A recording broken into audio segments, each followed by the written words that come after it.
Good morning students. आज हम पाठ 5 अट नहीं रही है कविता पढ़ेंगे।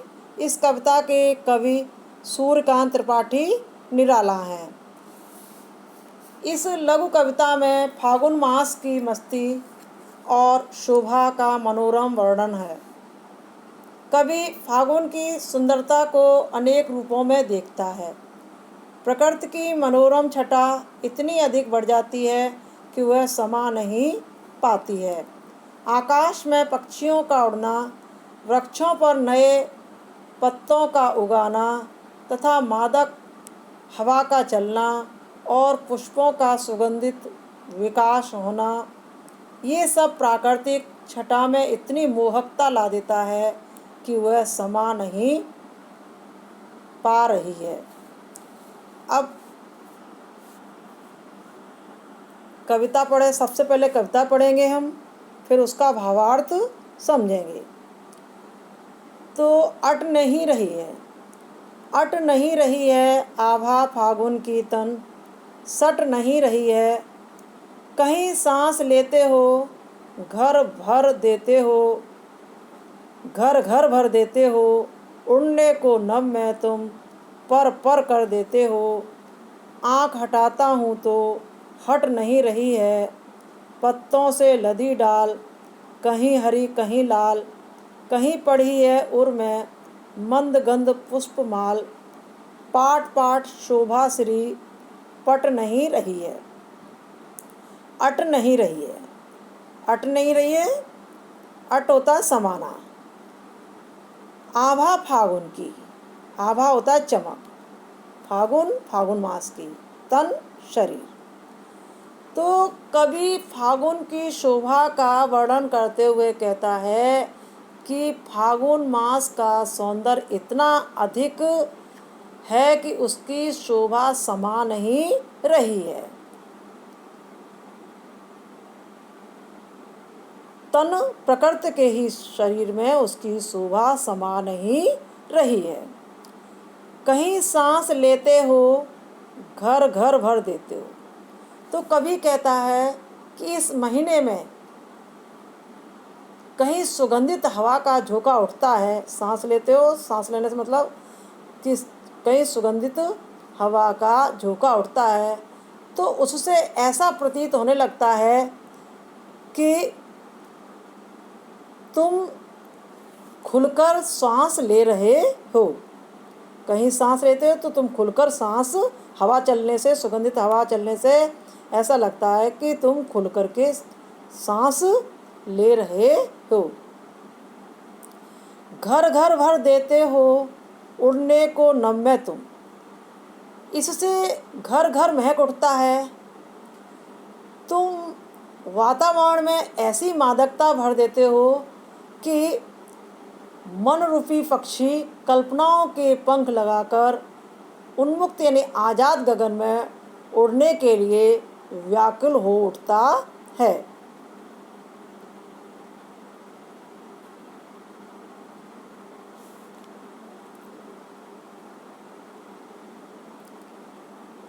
आँख हटाता हूँ तो हट नहीं रही है। कभी फागुन की सुंदरता को देखते हुए उसका मन नहीं भरता है, यानी प्रकृति की सुंदरता को देखने से उसकी निगाह नहीं हटती है, इसलिए वह अपनी दृष्टि को इससे हटा नहीं पाता है। पत्तों से लदी डाल, कहीं हरी कहीं लाल। पत्तों से लदी डाल, कहीं हरी कहीं लाल। तो फागुन मास में प्रकृति में एक नवीनता छा जाती है। इस मास में पेड़ पौधों की डालियाँ कैसी हो जाती हैं? हरे हरे पत्तों से लद जाती हैं। वे कहीं हरी कहीं लाल, वे कहीं अपनी हरितमा तो कहीं लालिमा झलकाती हुई होती हैं। यानी कहीं वो हरी पत्तियां दिखाई देती हैं तो जो कहीं कोमल पत्तियां हैं वो अपनी लालिमा को लिए हुए होती हैं। कहीं पड़ी है उर में मंद गंध पुष्पमाल, और कहीं जो पेड़ हैं उनके गले में मंद मंद सुगंध वाले फूलों की माला पड़ी हुई है। कहने का तात्पर्य है कि पेड़ों पर इतने फूल लदे हुए हैं कि उनको देखकर ऐसा लगता है कि पेड़ों के गले में फूलों की माला पड़ी हुई है या पेड़ फूलों की माला पहने हुए हैं।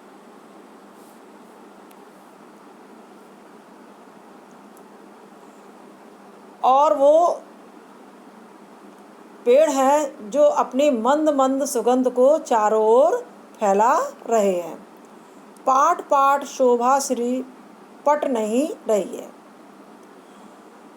पाट पाट जगह जगह, तो जगह जगह जो सौंदर्य इतना खिल उठा है कि वह समा नहीं रहा है, वह सब जगह प्रकट हो रहा है।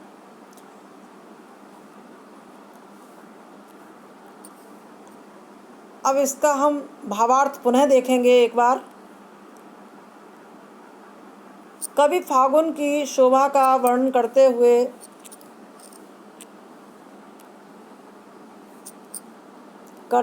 कहता है कि फागुन मास का सौंदर्य इतना अधिक है कि उसकी शोभा समा नहीं रही है। कवि कहता है कि इस महीने में कहीं सुगंधित हवा का झोंका उठता है तो उससे ऐसा प्रतीत होने लगता है कि तुम खुलकर श्वास ले रहे हो। इससे घर घर महक उठता है। तुम वातावरण में ऐसी मादकता भर देते हो कि मन रूपी पक्षी कल्पनाओं के पंख लगाकर उन्मुक्त गगन में उड़ने के लिए व्याकुल हो उठता है। कभी फागुन की सुंदरता को देखते हुए उसका मन नहीं भरता है, इसलिए वह अपनी दृष्टि को इससे हटा नहीं पाता है। आगे और देखिए। फागुन मास में प्रकृति में नवीनता छा जाती है। इस मास में पेड़ पौधों की डालियां हरे हरे पत्तों से लद गई हैं। वे कहीं अपनी हरियाली तो कहीं लालिमा झलकाती होती हैं। कई वृक्षों के गले में मंद मंद सुगंध वाले फूलों की माला पड़ी हुई है जो अपनी मंद मंद सुगंध को चारों ओर फैला रहे हैं। जगह जगह सौंदर्य इतना खिल उठा है कि वह समा नहीं रहा है, वह सब जगह प्रकट हो रहा है। अब इसमें से कविता में कुछ प्रश्न बनते हैं जिन्हें हम समझेंगे।